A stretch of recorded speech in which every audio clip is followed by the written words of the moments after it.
This is a story called The Little Monsters, Chapter 114. The kids throw a huge Valentine's Day party and get drunk on the school premises. It's nearly Valentine's Day and the kids really want to have a party, but their parents have told them no. They know they can't have one behind their backs at any of their houses because they're going to be in all week and weekend. Then one day at school, Kicker spots the caretaker putting down the keys to the school building, and she quickly grabbed them.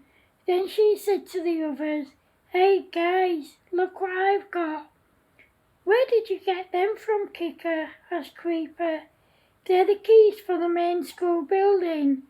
The caretaker put them there when he walked away, The caretaker put them down on a table and left them there when he walked away, so I took them," answered Kicker.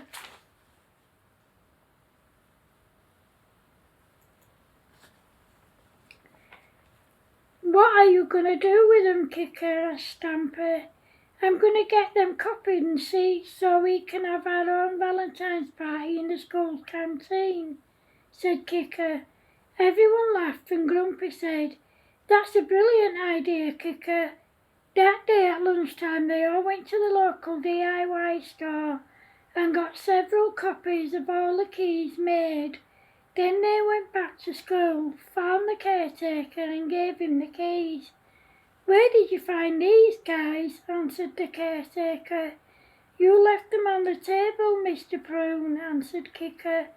"Thank you, Kicker. I've been looking for these everywhere," said Mr. Prune.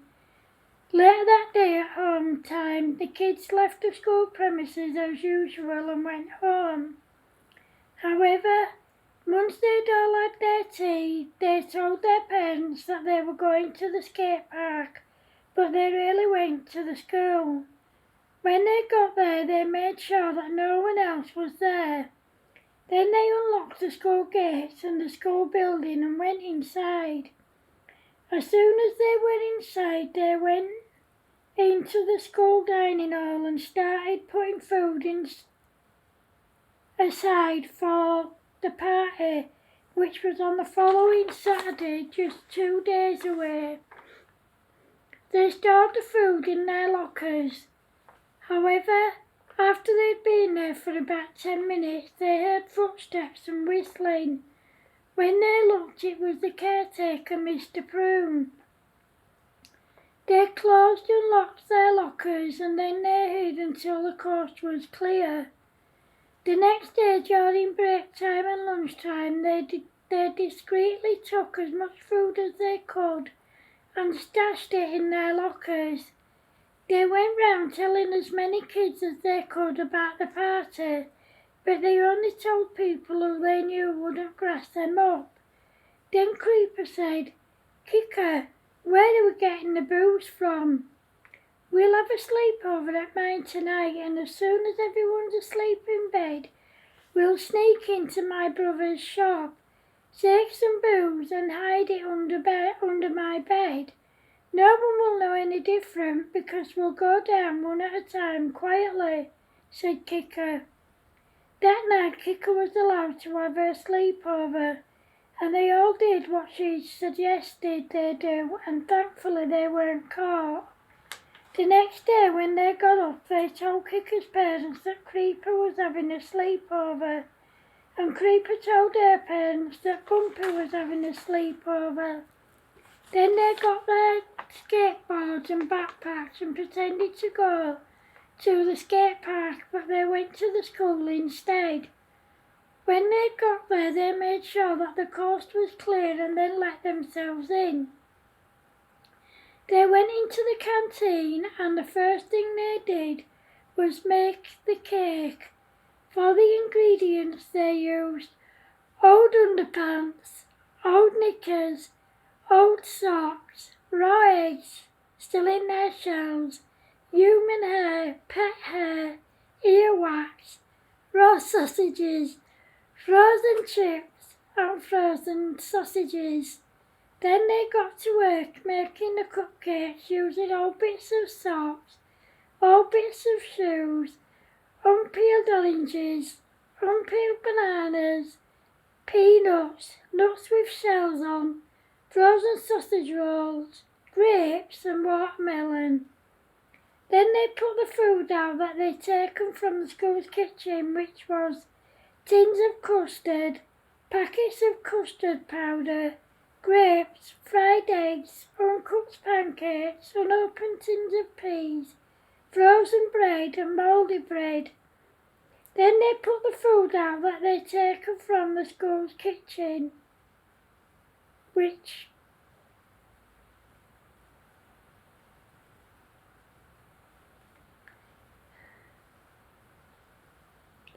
then they put the booze out, and then they made the punch using pink gin, a full crate of lager, a full crate of bitter, 4 big bottles of whiskey, 4 big bottles of Baileys, 4 big bottles of red wine and 4 bottles of white wine.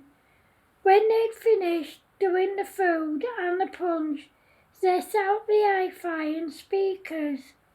Then about 6 p.m. everyone started to arrive, and the kids charged them £10 to eat and drink as much as they wanted. As soon as all the guests had arrived, Kicker locked the doors and left the keys in so that no one could get in. After about 2 hours, Grumpy saw the caretaker come in, and he said to Kicker, "Kicker, turn the music off, Mr. Prune's coming." "Who cares about him? He can't get in anyway because I've left the keys in the lock on the inside of the doors." "I say that we turn up the music and carry on partying," said Kicker. Everyone laughed and the music went up and they all carried on partying. However, after about another 2 hours, Creeper saw the caretaker come in, and she said to everyone else, "Hey guys, the caretaker's coming. Let's get this music turned up even louder." Everyone laughed and Creeper turned up the music. The caretaker tried to get in to stop the party, but he couldn't because the keys were in the lock on the inside of the doors. He went to the doors at the back of the school, but the kids had done the same thing there too. They'd also blocked the canteen door using huge bags of flour. The caretaker gave up trying to get in, so he called the police. When they got there, Grumpy saw them and said, "Hey guys, the police are here. Quick, grab the food and drink, turn the music off and hide." They all did what Grumpy said, and then they all ran out of the fire doors in the school's kitchen and hid outside. Grumpy kept an eye on the police and the caretaker, and within a couple of minutes they were gone. One of the police officers said to the caretaker, "There's clearly no party here or any kids, Mr. Prune. You've clearly got your wires crossed, sir." "I haven't got my wires crossed, officer. I heard the music and the kids. It's clear they were having a party," said Mr. Prune. "Look, I'll look through all the windows again just to double check, but that's all I can do," said the police officer. The police officer looked through all the windows, but there was no sign of anyone or of a party. "There's no party here, Mr. Prune, and there's no one in. There's no party here, Mr. Prune, and there's no one in there. Go home and get some rest and stop wasting my time, please." Mr. Prune went home and the police went away. As soon as the coast was clear, everyone went back inside and carried on partying, and Kicker turned the music up even louder.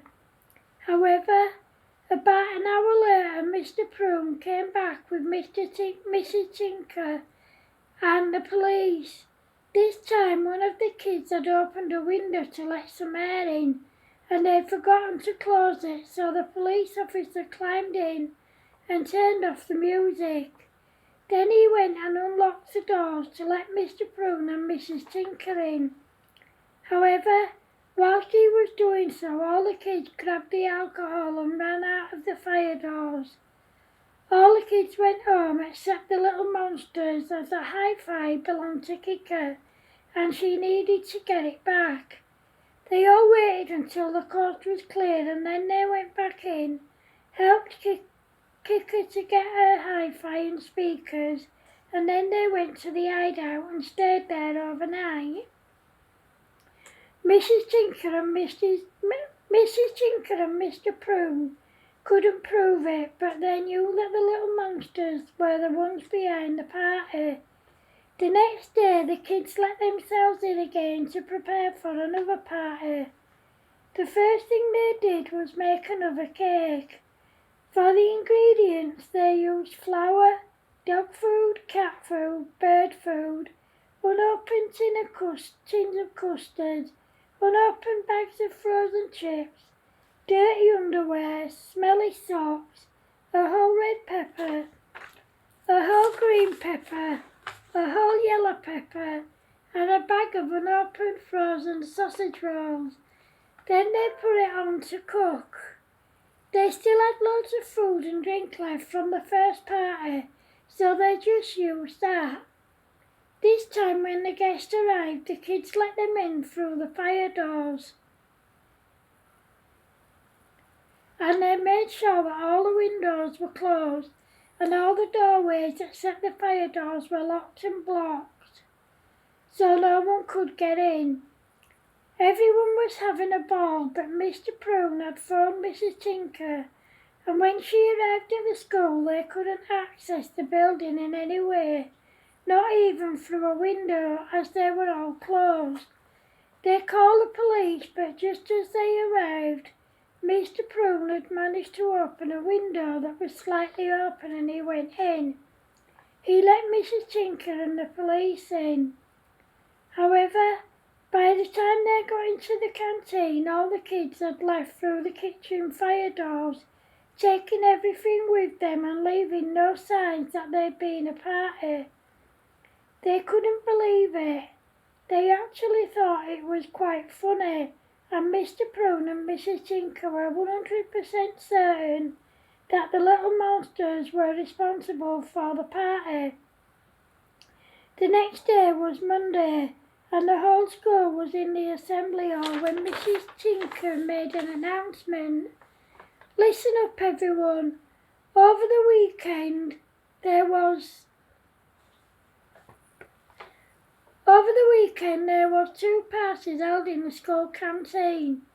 I have no proof, but I know the little monsters were responsible for the parties, and I'd like you kids to stand up, please. The gang stood up and Kika said, "Why are we getting the blame, miss, when we were at home?" Before Mrs. Tinker could answer Kika's question, Joanne Strawberry stood up and said, "It wasn't them, miss, it was me." Then Paul P. stood up and said, "It wasn't them, miss, it was me." Then George Grape stood up and said, "It wasn't them, miss, it was me." Then Sarah Banana stood up and said, "It wasn't them, miss, it was me." Then Mark Apple stood up and said, "Please, miss, it wasn't them, it was me." Then Lisa Onion stood up and said, "Don't blame them, miss, it was me." Then the whole school stood up and all together they said, "It wasn't them, miss, it was me." Oh, so every single one of you in this assembly hall are responsible for the 2 parties that were held here over the weekend. The whole school said, "Yes, miss." Then Mrs. Tinker said, "Right, all those responsible for the parties, please stay standing. The rest of you, please sit down." The whole school stayed standing and Mrs. Tinker said, "Right, I'll find out who it is that held the parties, and when I do, there'll be serious consequences. Now get to your class, all of you, please." No one came forward to own up to holding the parties, leaving Mrs. Tinker with no choice but to let the matter drop. End of chapter 114. Hope you like it, guys. Take care, love yous.